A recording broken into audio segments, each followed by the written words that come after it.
the boundaries are, it goes all the way up to Canada, and it's all eastern Washington. So everything that someone will tell you, they'll tell you, oh wow, Washington, it rains a lot there. And it's really depressing because the sun never shines and all those things. They're talking about Seattle. Don't worry, it's sunny and it's awesome and it's warm and it's beautiful. It's really green.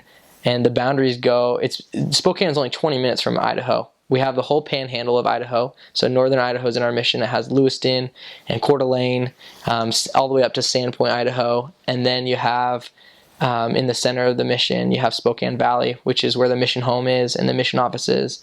And that's a wonderful place. That's where I serve most of my mission. And then there's also, it goes up to Canada and into Canada. There's a little branch called Grand Forks. Only 2 elders go there, but it's a really cool place. It's out in the middle of nowhere, but the people are Canadian, and it's awesome. And then it goes out to Cheney, and that's the West Spokane zone. And you have downtown Spokane, of course, over there as well. Spokane is so diverse because there's quite a few languages. There's Chinese, Mandarin speaking on some of the campuses in Idaho and Washington, just on the border. And then there's Russian speaking in downtown Spokane. There is Marshallese. There's tons of Marshallese people. The way to say hello in Marshallese is Yahweh. Everyone says it all the time, Yahweh, Yahweh. And we're always trying to find Spanish people for the Spanish missionaries to teach. And then I think the language I had the hardest time with was English.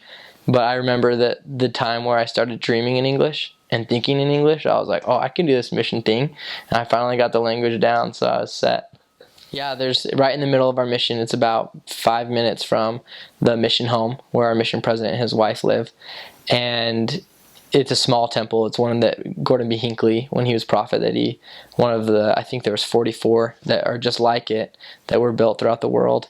And that small temple is awesome. And you get to go frequently. When I was serving, my mission president would allow us to go every other 6 weeks or every other transfer. But if your companion hadn't gone, then you got to go as well with him. So sometimes you went every transfer, which is an incredible thing because it's not only about the work of the living, but as well the work of the dead, and it's the same redemptive work, and it's all about just bringing people back to God.